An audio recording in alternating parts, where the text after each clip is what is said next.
Hello, everyone. Good evening, good morning, good afternoon, depending on where you're connecting from. I'm excited to be here this evening, and I'm also welcoming everyone on stage. Thank you. We have a guest with us. His name is Dean Yarbrough. But before I bring him on board, I want to welcome our guests. I want to welcome our viewers. Thank you for being on this show, and thank you for inviting your friends to join us. Please share the link and invite more people to join us so they can learn and glean from our guests who is going to be talking about the importance of retirement, why we need retirement plan, why we need to put some things together. And today at Money Matters, what do we do at Money Matters? Money Matters is a movement where we teach financial literacy, financial discipline, and financial planning in order for us to be able to make, manage, and multiply the money that God has given or input in our hand through the different opportunities that we have engaged in. So in Money Matters, we talk about savings, we talk about our investment. We can, use the savings that were put together, money were put aside to invest so that such that when you're sleeping, you can make some good passive income. Businesses you can do in the 21st century, and life insurance, health insurance, and more than that, we just bring people who are being in the financial industry, who have done different things in their business and how they are doing, what worked for them and what didn't work for them, so that we can glean and do not need to reinvent the wheel. People do not care how much you know until they know how much you care about them. And so today I'm bringing someone who's going to be talking to us about retirement and how what we need to do in order to be able to have a great retirement seasons. And before I bring him on board, I'd like to introduce myself to. My name is Sandra Uko. I'm a Maxwell Leadership Certified Team Member, Coach, Speaker, and Trainer. I'm a member of the Toastmaster as a Vice President, Public Relation. I'm also an IT salesperson of over 20 years in the IT industry. I'm also a best-selling author, and just recently I got the Presidential Lifetime Award, and I'm excited to be here this evening at Morning Matters. But before we bring our guests, I would just like to shoot one of our commercials.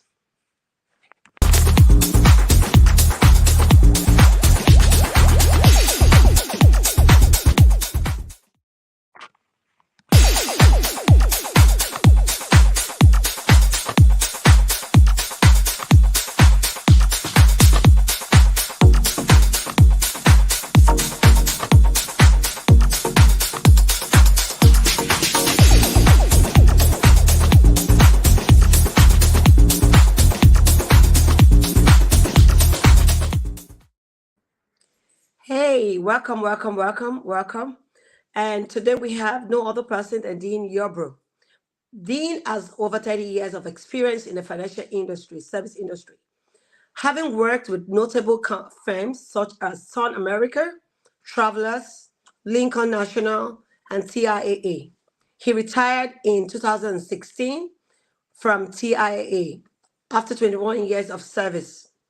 After retiring, Dean started Yarbrough Financial Services, a fee-only financial planning firm. His firm is a registered investment advisor in the state of Georgia.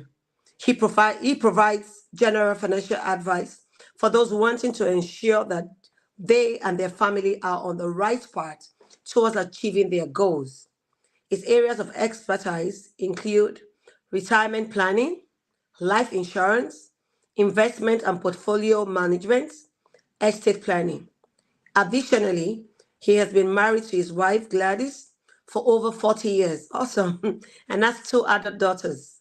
In his free time, he enjoys reading, writing, and tracing his family genealogy and auto restoration and sailing.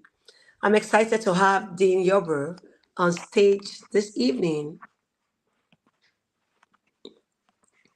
Well, So great thank to have you. you, sir. Thank you. Good evening. How are you? Very well, thank you. What a nice intro. I loved it. Well, great to have you this evening. And I know that you're loaded. You want to tell us about retirement.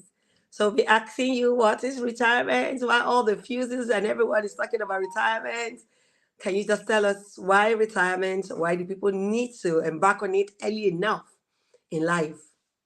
Good question. Well, let me just set up an example. You said it. I worked for 30 years in corporate America. I retired at 59. I retired early. I retired from the financial services sector. And I talked about investing and building retirement and all that stuff for a long time, almost 40 years. The reason why I can sit here today and talk with you about this, and then I'm going to go out and work in my garden, is because I did it right. And I feel that I have a message to share with people. There's a lot of folks today who are focusing on retirement. I mean, you turn on the TV, you turn on the radio, you always see these segments. Uh, Right now, I'm a financial planner. I'm not a salesman. I don't sell products. I basically provide advice to people and I help them to put together their financial plans. Because in reality, the segment of talking about just investments or just insurance, those are all real important tools when it comes to building a financial plan. But it all starts with creating a financial plan. So hopefully today, I'll be able to touch on some of the highlights and some of the things that I think are important in those realms. Yeah, thank you so much. And that's why I said it earlier. I said, where we come to learn financial literacy because this is not taught in the four walls of our college, rather, even in high school.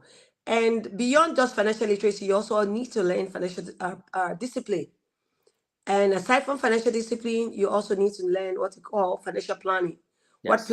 What plans do you have in the next 5 years, 10, 20 years? What do you want to use the money you're putting aside for? Do you want to just leave the money in the bank as savings? Which of course is not advisable because of inflation.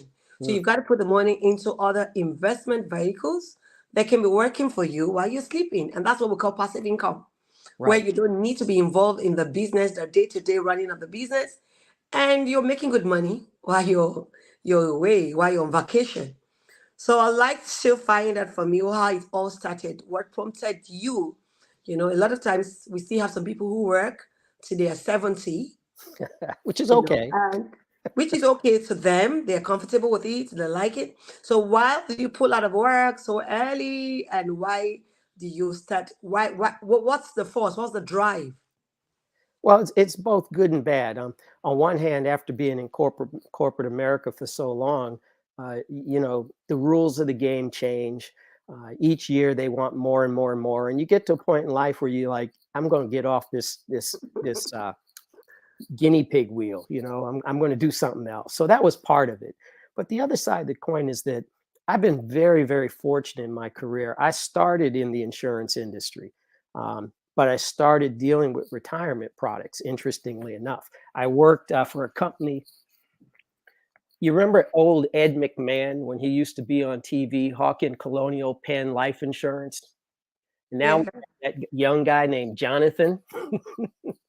Well, the company I worked for was started by the guy who put Ed McMahon on television, and he was selling insurance directly to the marketplace. Well, he had an idea of, hey, if we can do that with insurance, let's do that with annuities. And they designed tax deferred annuities to look like bank CDs, 1 year, 3 year, 5 year, 7 year, back then, even a 10-year guaranteed rate. And Mm. so I got involved with the industry then, and I found out that, yeah, I was like a duck in water. I really enjoyed talking about finances, talking about money, understanding the tools. So I did that for about 6 years. And then I went out into the real financial services world. I started working with Lincoln. I started working selling life insurance, disability, long-term care. Of course, we did the 401ks, the retirement plans, the 403bs, all the different type of employer-sponsored retirement plans. And I got good at that. But what changed in my life, and I might add, that's where I learned to sell, and I learned the whole managing your time, focusing, discipline, knocking on doors, not being afraid of the no word. you know, Yeah. you're developing a tough skin. But when my career really changed when I joined a firm called TIAA. TIAA is really known as Teachers Insurance. And when I joined them, they were one of the largest pension funds in the world, and they were also a not-for-profit organization. Who ever heard of a major Fortune 500 company that operated for, served the nonprofit world and was a nonprofit company, which meant we served customers that were already on board. And I didn't have to go into an environment where I was facing sales quotas every day. So that means automatically you had people that you had to do provide I was insurance for because they're teachers. That's right. And professors and college presidents. And so what happened Wow. is, and they had accounts because I'll talk Wow. about why their accounts were so large. So two benefits came out of that. One, I wasn't in a traditional sales, financial services sales environment. Seen it, been there, done it. Was so happy to try something different. And the second thing is I was serving people who some were starting out, just new faculty, new employees in colleges. Some had been there 30, 40, 50 years. And I got the benefit of seeing not only in theory this whole issue about how you save and accumulate money, but I got to see it work. I got to see the proof of what happens when people save over a long period of time. And also, I was able to really learn the craft of the products, learn the craft of how this industry works, why some products are better than other products, why some needs are met by different services. So to me, that was the highlight of my career because I went from being a hired gun to a consultant. And I started providing people with real broad-based advice and guidance. And the beautiful thing about TIAA is, it's a major corporation. They had tons of lawyers. So when I would run into some kind of issues, I could just call one of these back office lawyers and ask them. And of course, they'd always say, well, we can't give you a specific answer, but they would give me the information I needed that I could turn right around and share it with the client. And I said, well, I can't give you a specific answer, but here's the guideline. Here's what you want to think about. Go find your lawyer and make sure he says the same thing. So I was dealing with high level stuff, which I thought was really exciting.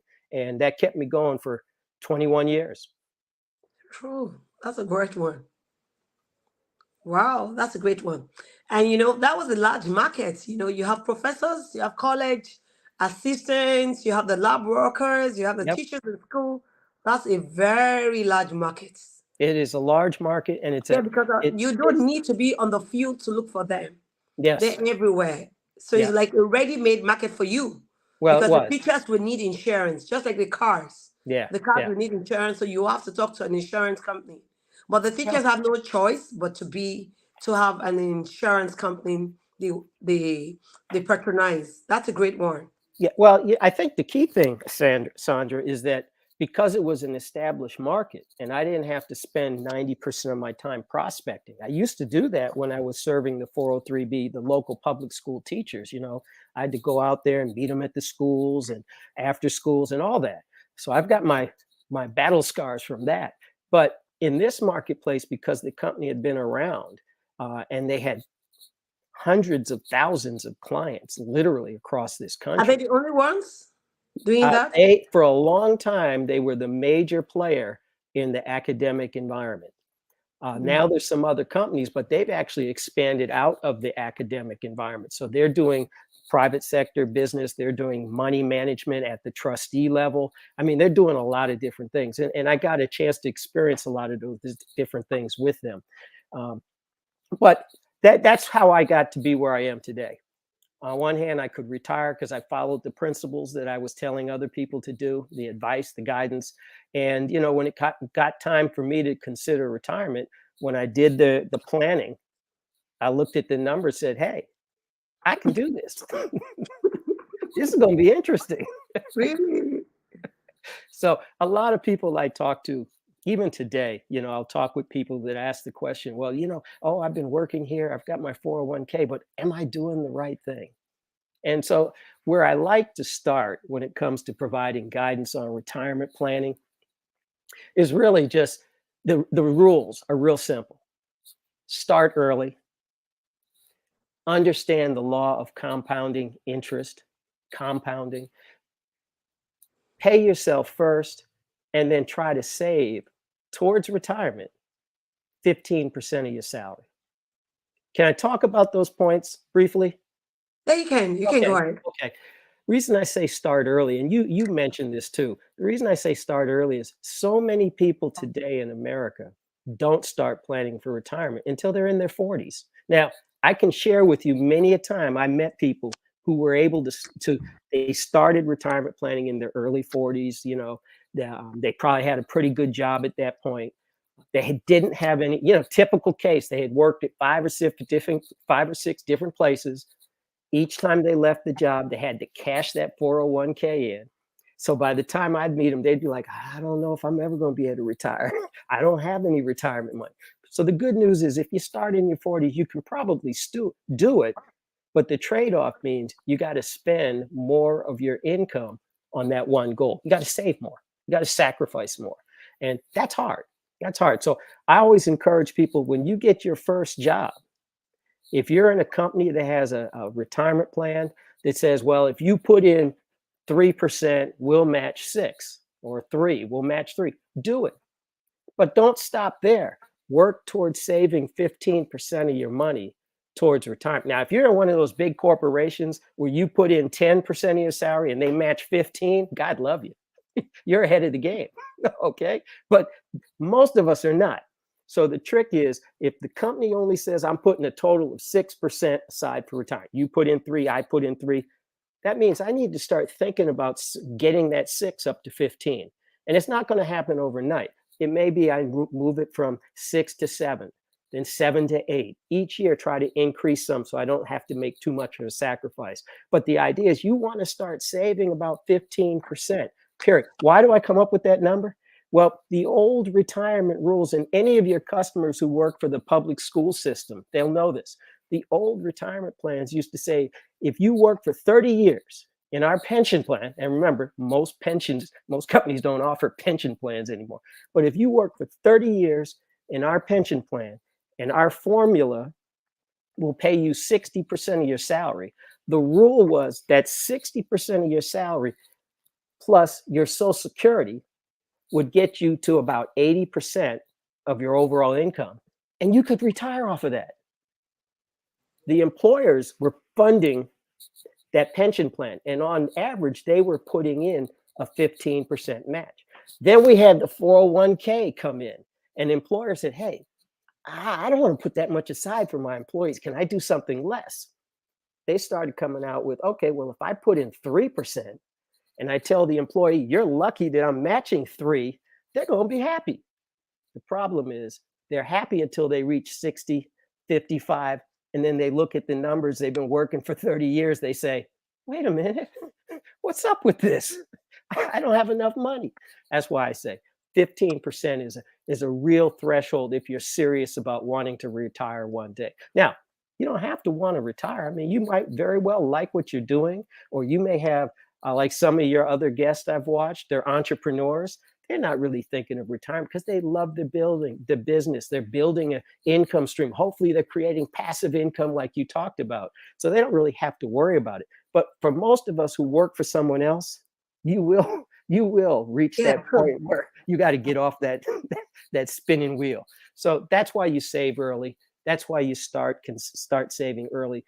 And that's why you have a target of 15. You know, I don't care what anyone else says. That's a reasonable target to start off with.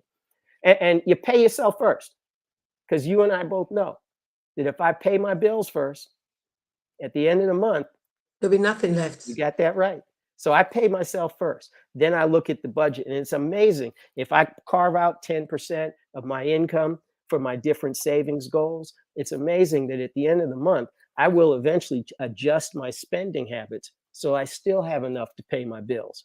And at the end of 2, 3, 5, 10 years, I'll have something that accumulated from me, from my retirement, from my family's needs. So pay yourself first, start early, let your money grow and compound.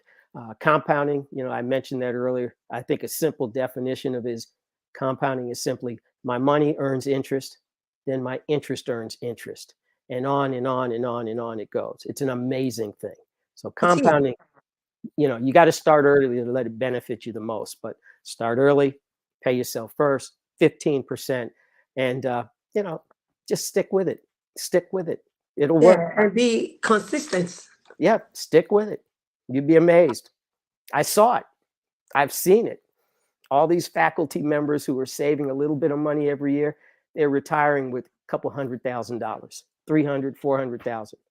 Wow, that's awesome. I mean, not little pittance amounts. I mean, it adds up over a working career. Yeah, and that's true. And it says the tiny drops make a mighty ocean. No matter how small it is, put something aside for yourself. It says only a foolish person that makes money and do not pay himself first. Yeah, Because how would you pay other bills? You're making enriching other people, or that's you're not right. even making room or making plans for yourself. Yeah, Because you're yeah, not going to be all strong all day. that's right. There'll be days that you can't lift your hands. There'll be days that you have to stay back at home. How do you pay your bills? Yeah, So from your investments and the interest, compounding interest put together, you can say, okay, when I'm not at work, when I need to pay my bills, I can go back to my savings and interest and use to sort myself. That's awesome. So I want to find out from you, what are some of the things that you suggest that people do regarding building a successful retirement plan? well, we just talked about a few of them. I really think those are the 4 rules I have. Start early, understand that the sooner you invest, your money compounds and it's working for you, working Mhm. hard. Pay yourself, because it's an emotional issue. Money is an emotional thing. I mean, Mhm. financial planners, we can talk about the statistics, the numbers, the math behind it all day long, but the reality, it's an emotional thing. And I think you mentioned earlier on in your introduction that, you know, if we don't have a plan, we have a plan to fail. So the bottom line Mhm. is, if we don't have a plan emotionally, we're probably not going to do the right things. So when Mhm. I say pay yourself first, that's an emotional issue. It's hard, it's easy to say that, but it's really it takes a plan in practice to do that, because you've really got to sit down and identify your budget, identify what's coming in and what's going. I met with a guy once. We were talking, and at one of the schools I was serving, and he had come in. He was a little bit flustered. He said, I drive a truck. I'm on the road 5, 6 days a week, and I'm a real big football fan. So I got all the cable company, all the cable services. And, my goal is I can record all these things. So when I get home from being on the road for a week, I can watch the games. He said, about a month ago, though, we had ran into some financial challenges. So it dawned on me, I need to really look at where my money is going. And he pulled out of his briefcase, he pulled out a stack of bills from, I won't say the name, but one of the cable companies. And he said, I went back and I added up all that money that I've been spending every month to save up all these football games, which by the time I get home, I'm so tired, I can't watch any of them. He said, I have actually over the last 5 years spent $60,000, $60,000 on cable TV. That was his big moment in life where the light bulb went off. And he said, I stopped all that stuff. Now I'm coming in because I'm investing 60,000 a year and I want to know what to do with it. So the emotional issue is to identify, how you're spending your money. And eventually what you'll find is that some money is spent for a good reason, but a lot of money is spent purely for emotional needs, Yeah. justified emotionally. And the trick is to get control over that. Get control over how you spend your money. As a community, our community in this nation alone represents something like the third largest gross domestic product nation in the world. Yet our community has nothing to show for it because we have a tremendous challenge when it comes to spending money. In America as a whole, you turn on the TV and you're bombarded every day with all kinds of Negative messages. news. You know what I'm saying? So it takes a real concerted effort to kind of challenge that mystique, challenge that emotional challenging. I guess I don't know what you call it. It takes a lot to go up against that inertia, to say, okay, here's my plan. Here's what I'm going to do. Now, when I'm sitting down and talking financial planning, and people come up, well, I got some money. Am I invested right? The first thing I always say is, look, the investments you have, just let's not even talk about it. Let's talk about what your goals are. What are your long-term, short-term, intermediate-term goals? Mm. Because those goals will dictate which investment tools you should use. And then they'll say, well, I don't know what, I know that emotionally I should be taking care of this stuff, but I don't know what to do. So I feel like I need to do something fast. And I say, see, that's where you get yourself in trouble. You're reacting emotionally instead of logically. The first thing we want to do is learn about investments. You don't have to rely on someone telling you what to invest in. You can pick up a book. You can listen to Sandra Uko on her Money Matters seminar show. You'll get a lot of good advice. You can go to classes. There's a lot of things you can do to teach yourself about investing so that you understand the basics, you understand the basic tools. And more importantly, then you know when you're talking to someone, are they really giving you advice that is predicated on what you need? Or are they giving you advice that's predicated on what they need? Remember, this is, I hate to say it, it's somewhat of an adversarial relationship. Most of the financial advisors in this country, unlike what my experience was, they're commissioned agents.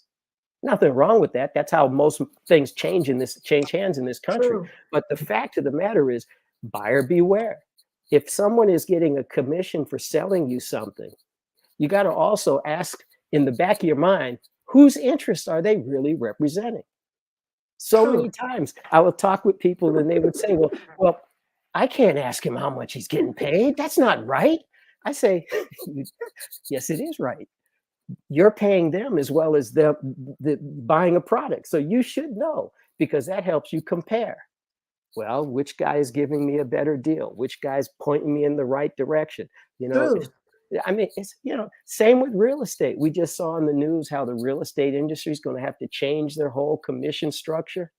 The lawsuit was won. So in the past, the broker and the house was splitting the commission and it was mandatory. So the buyer was paying a fee. The seller was paying a fee. Well, apparently the courts have decided that's unconstitutional. But how long has that been going on? And how many consumers even knew or took the opportunity to challenge that? I'll bet you if you'd gone in and negotiated with the seller or the buyer or the agent, you could have knocked a lot of that stuff out because they want the sale. They're not going to say no. But it's something that we have to learn. And I think the more you educate yourself on whatever subject it is, the better you are in a position to be able to extract truth from fantasy, reality, and translate the information you're receiving into your reality. So I think I went And off on a little bit of a yeah, tangent but there. you But said it. But the more empowered you are, the moment you get the right information. And in having the right information, this will inform you on what investments to go into, what business to do, right, what insurance to go for. right. Like you rightly said, knowing if they're in your out there for your interest or for their interest. Yeah, Because a lot of salespeople are there to meet their numbers, to meet their yeah, target, to yeah. make money. But That's they're not true. there because of you. So you must weigh the options, get several quotes from different people, look at which is directing you or giving you a better plan. It is said that when you don't plan, you are also planning to fail. That's true. So not planning means you want to fail.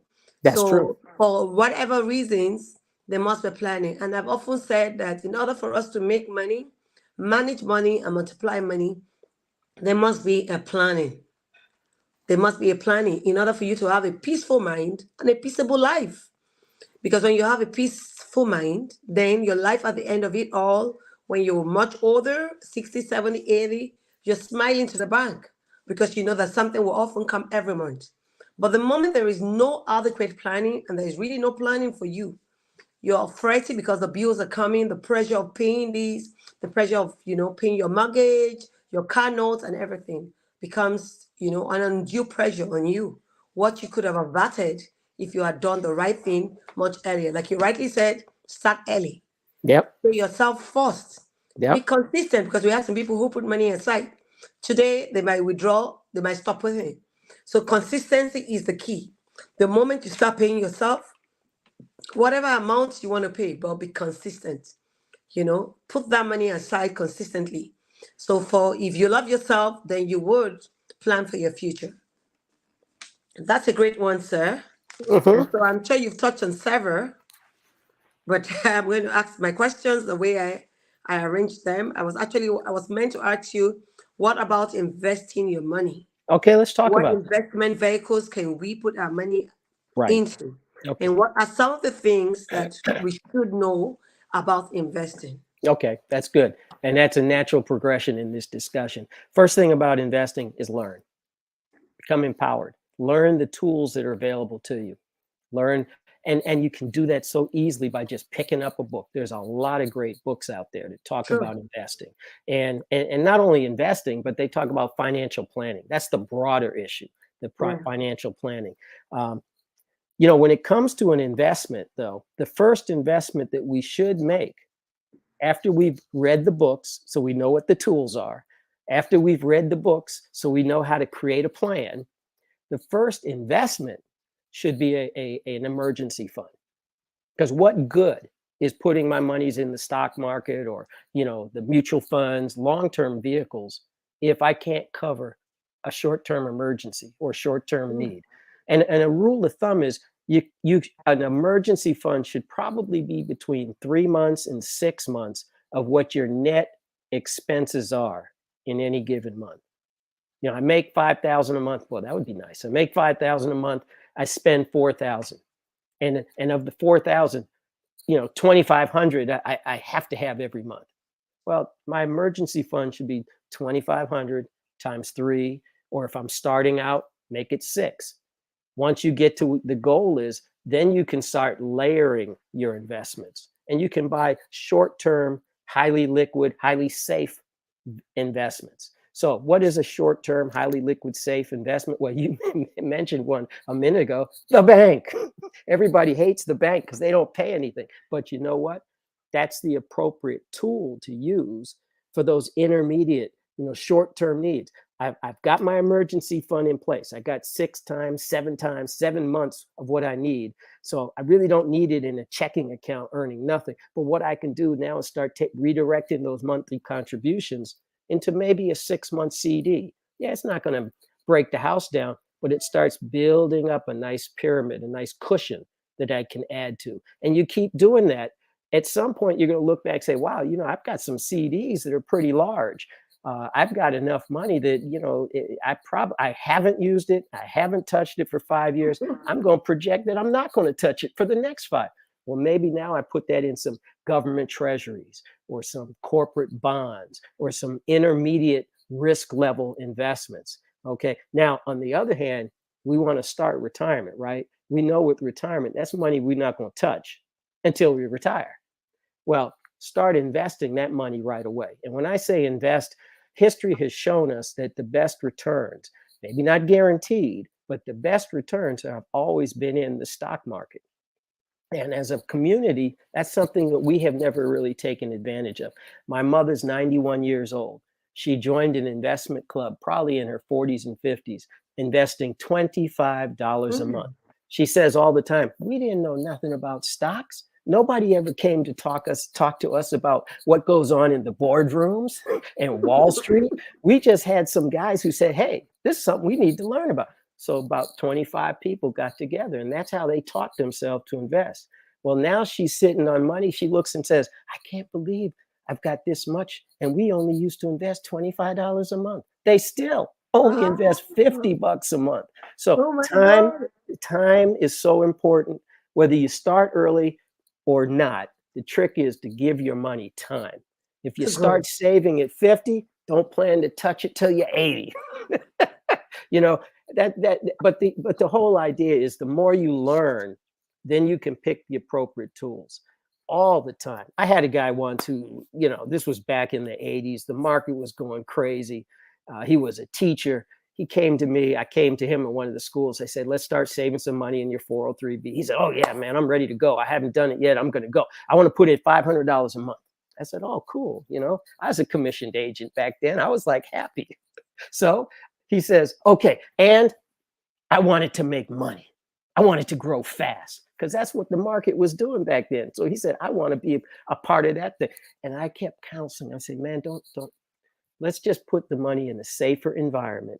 And let's put 80% of it in a safe environment and 20% in the risky stuff. And he kept fighting me on it, fighting. Finally, he did a 50-50 split. And about a year later, he calls me one night at midnight, wakes me up in the bed. Dean, I just got back from vacation. What happened to my money? Of course, I hung up on him. But it taught me a valuable lesson. When people say they want to make money fast, they're being greedy. Yeah. They're not abiding by the basic rules of steady plotting, steady investing. Leave your money alone. Let it grow. They're looking for quick riches. And you know what the scriptures say about he who seeks quick gains, they Yeah. always lose them. So, I think that the trick is to really try to educate yourself on the whole environment of investing. And then what you'll find is that you'll put appropriate parts of your money into appropriate tools so that classically I've got money going into the stock market. I've got my savings. The stock market crashes. I get that quarterly statement. And all of a sudden, I get a pit in my stomach. I'm like, oh my God, I'm losing money. I've lost so much last month. Well, the fact of the matter is, if I know I've got some money that's over here that wasn't losing, that didn't go down, it makes it a heck of a lot more comfortable and comforting to be able to say, let that money stay. I'll leave that alone. I won't worry about it. Put it out of mind, out of sight. Does that make sense? It does. Yeah. And the truth be told, that we who understand investing, the old saying is when the market crashes, that's the time to buy. When the price of housing goes down, that's the time to buy, not the other way around. But see, when it comes to stocks and bonds and all these investments, because we don't know the basics, we really haven't learned how the tools work. So when the market goes down, that's the time you want to buy more. When Yeah. the market goes up, since you're not planning to sell, you really don't want to spend as much on those expensive shares. That's why we do dollar cost averaging. That's why you save money out of your paycheck every month. And when the market is down, that little bit of contribution buys more shares. When the market's down, it buys more shares. But when the market's up, it spends your money wisely. It's kind of the opposite thought of, what am I doing? I should be getting out when the market goes down. No, that's the Oh, absolute wrong time. yeah. But every When time, the market is high, that's when you go. You take some things off. yeah, but try not to predict it. Just get a plan. Have a plan and steady plot. I put my money in the right tools for the short-term stuff, emergency funds. I'm putting in stuff that's not going to have that kind of volatility. For my intermediate range, I'll put it in something that doesn't have wide swings of volatility. And for my long-term goals, like the retirement plan, or I want to start a business at age 50, or I want to be able to treat my wife to a real nice round the world luxury trip. That's a long-term goal, worthy goal too. But the idea is that money you can invest, and you let the money work for you. And you take advantage of dollar cost averaging, putting money in a little bit at a time, steady plotting, and it works for you, because when the markets, you cannot count on what the stock market's going to do. But do understand this: when the market comes down, all that means is the price of shares has dropped. And Yeah. if you're not selling your shares, i.e., moving from one account to another, if you're not selling your shares, you have not lost a thing. To the advantage, every month you're putting money in. When the market comes down, you're buying more shares.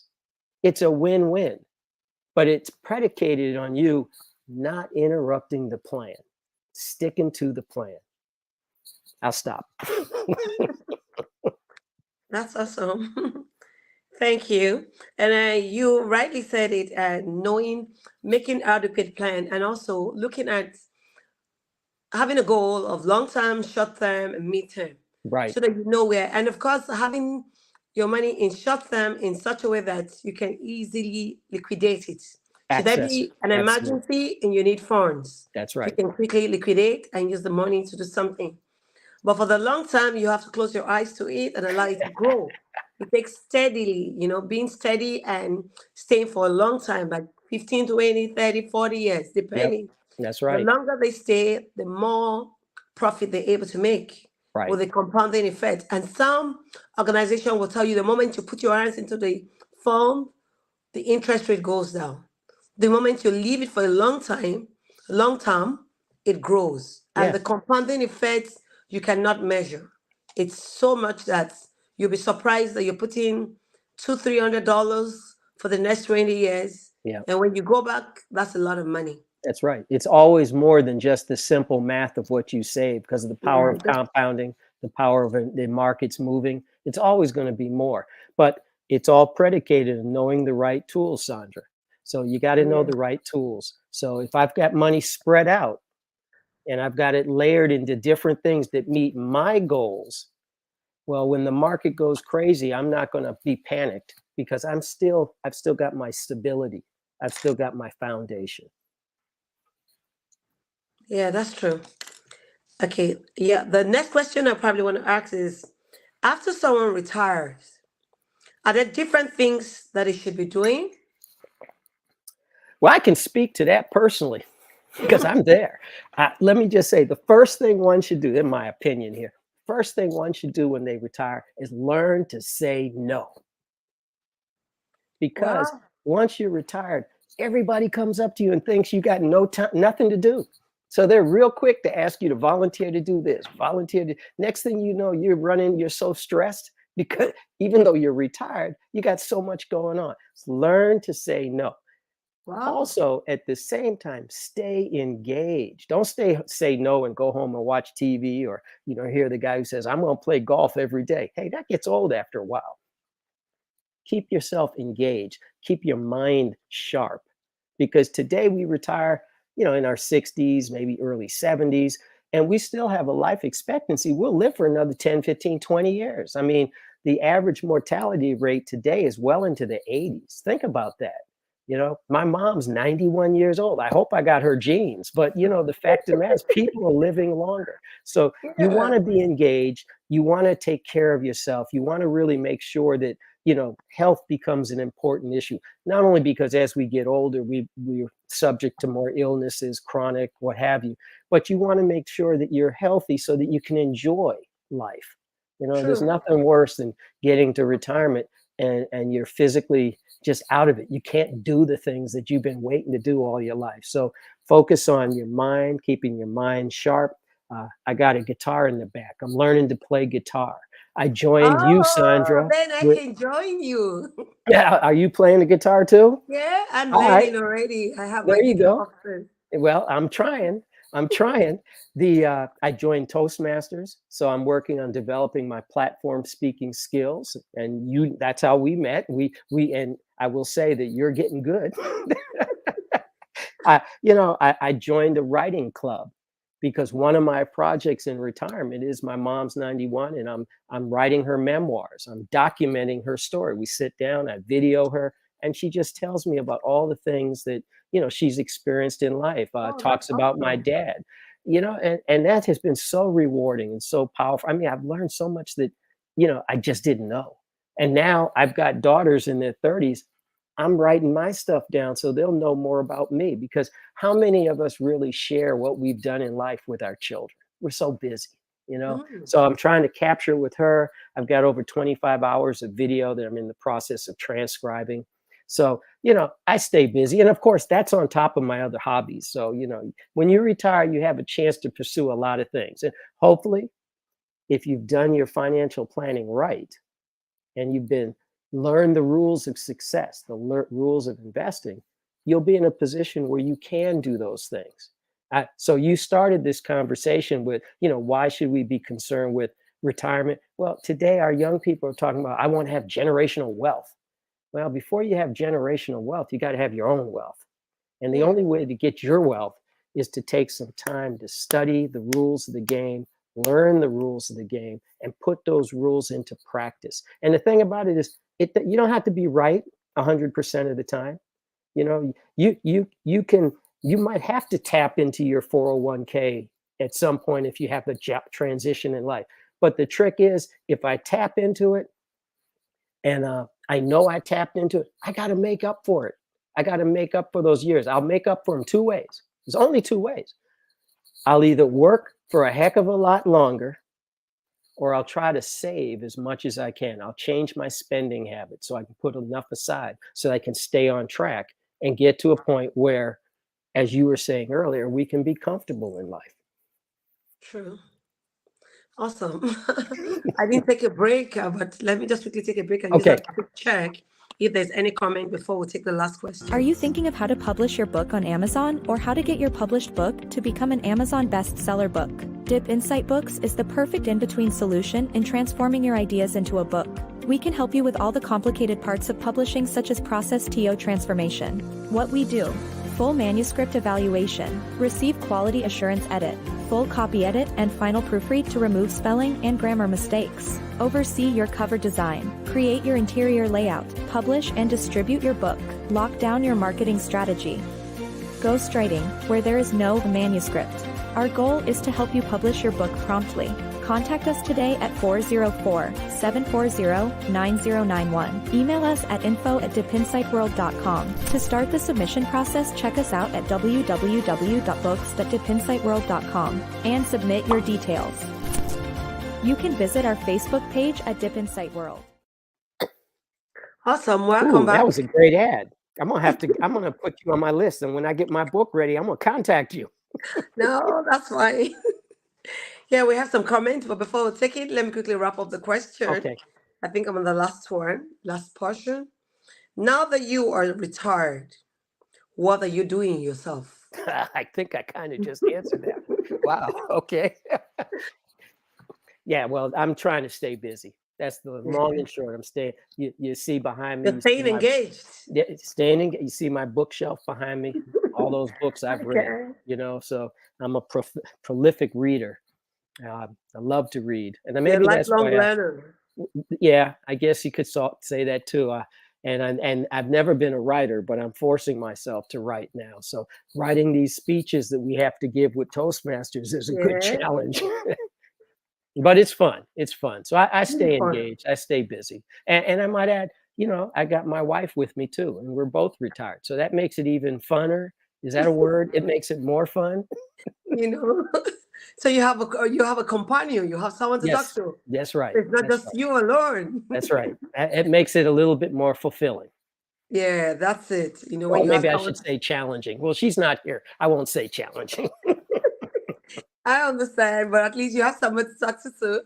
You have someone to engage, someone to share your ideas with. That's right. Rather than you just, having your dreams and ideas. Yeah. No one to, try it on or discuss it with, deliberate on them. That's right. Thank you so much. It's been very educated. It's an educative session. I have learned a lot, putting aside money and be consistent at it.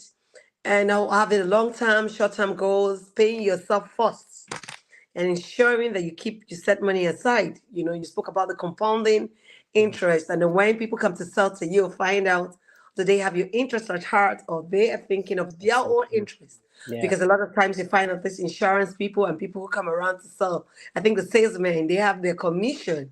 Yeah. And some of them... Oops, we lost you. No, I had a call, so I had to Okay. So you have to find out, do they have your best interest at heart, or they just want to sell? Sometimes you have our salesmen who are just push.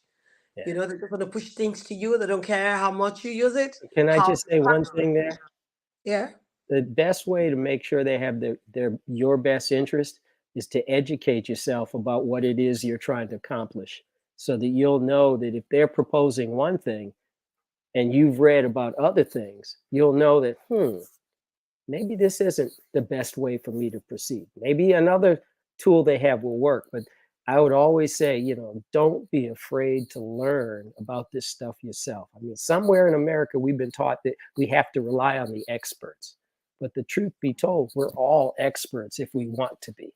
Yeah, and it's your money. It's your wealth. It's your life. So you've got to manage your wealth well. That's right. Thank you so much. That's been very mind-blowing. And thank you for using yourself as a life scenario, telling us how you have done your retirement and how engaged you have been in the past few months or few years that you left work. Thank you so much. I'd like to just check some of the comments. I think I have Abiola Fashino says, I can't wait to hear more. Then I have Deborah Taylor. She says, this is amazing. Best financial information I have ever heard in years. Oh, no. She says, I'm learning to say no. You've got to learn to say no. That's right. Very well these days. So true. That's We good. have Thank got you. to learn to say no. Yeah. It's sometimes, you want to please others. Yeah. Yeah, saying no and saying yes sometimes is like you're chickening out. You don't want to displease people. You want to just please everyone. You can't please everyone. No, you So you can't. have to learn to say no sometimes. Please yourself. Find out weigh the options. It's yourself. It's you that's going to do it, not That's right. somebody else. And the body with the wear and tear is on your body and not on their body. And so you have to learn to say no. Like you rightly said, reading information is key. Yes, it For you to is. stay abreast when anyone comes to speak to you, you know what to answer them. And do not be in a hurry. Do not take a rash decision. Someone Yes. comes to sell to you, go back to your drawing board. Yep. Go back to check all you've read, all the information you've put together. So that whatever decision you're making it rightly. You're not making it based on the salesman who wants to sell and get his commission and walk away. And sometimes once they sell, they never come back to you. And that's why I said, as a salesman, some of them just want to push things to you. So we look at people who, beyond just pushing things to you, are also having your best interest at heart. Checking on you to say, is this investment working for you? Are you doing well with this investment? Those are not transactional Yes. salespeople. They're Right. people who want to keep a relationship, Yeah. who want to That's get right. referrals from you, who wants you That's to right. do a repeat buy of all Mhm. the investments because they have stayed connected with you. They have built relationship.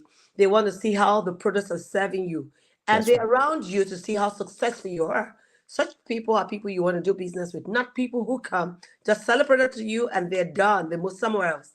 Those salespeople are what you call the transactional That's right. salesmen. They just That's sell right. to you. They don't care whether you're enjoying what you got or whether it's doing you great service. They just move on to somebody else. So, Unfortunately, and you're true. You're right. be Unfortunately. slow to take action. Yeah. I think I tell people, I said, anything that is of God, you don't rush to take That's and right. make a decision. Sometimes you might have to go and sleep over it, pray about it before going into it. And once you don't have a peace of mind, please do not go in until you have that peace of mind. Because a lot of times you're doing things afraid. Anything you're doing afraid, find that when it comes to money. Right. Because the moment the money goes, you can't get it back because this has to do with, fluctuation Yeah. in the markets when stocks come down, and that's not the time to cash out. You Yeah. have to That's right. wait You gotta until the wait. market comes back. That's But gotta wait. sometimes you have markets that stays several years to come back. What do? You hang in there. You just hang in there and For how long? Because I know of some friends who went into cryptocurrency. right. They invested so much. Yeah. And the crypto, Bitcoin went so down. Yep. So how many years are you saying this one's have to wait? Well, can I address that a little bit? Yes, you can. Crypto is a new animal, and from the investment world, and a lot of major money managers are now they're wrapping their arms around crypto, and they're getting into the business. Um, and I've read different studies that suggest there is a place for cryptocurrency in one's portfolio. But everything that I've read, everything that I've seen and studied, and heck, even your example right here supports what I'm about to say. Crypto is extremely volatile. It's Very. extremely risky. And if you're putting it in your portfolio, what my advice has always been, only put money into crypto that you can afford to To lose. lose. Now, when I put it that way, someone says, well, I got $200. I want to invest in a monthly basis. I said, well, let me ask you something. Do you still have a credit card? Debt? Yeah. Well, use that 200 to pay off the debt first. Don't put that in crypto because then you'll be left with nothing potentially, but you'll still have the debt. And the other guideline would be you probably shouldn't be investing more than 10%, 8 to 10% of your portfolio into cryptocurrencies if you're trying to build a diversified portfolio. Because anything more, you're skewing the risk return potential Sure. where it becomes unwarranted, maybe unreasonable. So again, I've heard more people who've lost money in the crypto market than I've heard of people who've won money in the crypto market. In fact, quite frankly, we're waiting right now to hear what that young man's sentence will be, who was a major player in the crypto market. And look what they're saying now is he was taking billions of dollars out and buying luxury homes and cars. He may be in jail for the rest of his life. So yeah, that's someone else. But what it tells me is the crypto marketplace is unstable. It's not solid. There's not enough checks and balance and regulations for a guy like me or my clients to be involved with that kind of risk. You know, I just say it's probably something that someone who is serious about financial planning and building their wealth, they should probably stay away from that until they've accumulated a lot more money that they can afford to lose a little bit of it. That's true. Very volatile. Yeah, And I'm sure you you've don't have heard the that. control or regulation to No, say that in 5, 10 years time the money is going to come back. So you well, got the to other side of the coin, Sandra, is it's hard to get your money out. Anybody will sell you the currency, but the remember the basic rule of the stock market is stocks sell because there's a buyer and a seller. yeah. You don't get a transaction until someone who has the stock is willing to sell it to someone who doesn't. Well, in the and what makes that happen is the exchanges regulate that process. The New York Stock Exchange, Chicago Exchange, all the different exchanges, they regulate, they automate. The NASDAQ, they automate that process and make it so that we as investors can have confidence that, you know, certain things will happen on a regular basis. Well, Sure. what this young man in the news is telling us is those systems, those checks and balances are not existing in that marketplace yet. And for the average investor, all too often, they put their money in, they buy one of those particular brand cryptocurrencies, whatever the make of it is, and that money goes in. But when they want to take it out, who's gonna sell their shares? I mean, who's gonna buy their shares? So it's a marketplace that may have some real durability and value in the future. We've got two West Indian countries that have exchanged their currency for crypto. And that's a big experiment to see if crypto will work on a national level. When I see it working down there, I'll probably look at it. But right now, Not at all. yeah. Thank you so much. It's been a very exciting, very educative, and very intriguing session, very enlightening. Thank you so much. I appreciate it. Well, thank you And for I having me. think our viewers are having a great time. And Deborah sent a message. She said, very enlightening. Thank you Tell so her the much for check taking is the in the time. mail. You said? Tell her the check's in the mail. Oh, so send the checks in the mail. Okay, she'll But I get to thank it. you, Sandra. This has been fun, and I've enjoyed it. Yeah, And it's good been questions, very and you're doing interactive. a very good job too. This is a Yeah, really thank good program. you. Very enlightening. Thank you so much for making a time out of your busy schedule to be here. I also want to thank our viewers who have been on the show. Thank you. It I'm is said that retired. I'm not busy. you are not okay. Oh, maybe I'll bring you again sometimes in January since you're available. It is said that a leader is one who knows it and shares it with others and show it to others. There you So go. if you've Thank you. learned something today, please go out there and share it with your word. Let's Yes. be a people of impact. Let's go out and be a blessing. For us to make money, manage and multiply money, we've got to learn what is money. We've got That's to right. learn all the vehicles of savings, investment. We've got to learn what it means to be wealthy. We've got to learn what it means to leave generational wealth. We've Yes. got to be prepared. We have to get all the arsenal ready. So when people come to sell anything to us, we are ready, to make a decision and do not make a very hasty decision when it comes to things that matters for life. Yeah. Thank you so much, sir. Thank you, our viewers, and thank you. Do have a blessed evening and have a restful weekend. Bye, Thank you. everyone. Thank you. Good night. Good night.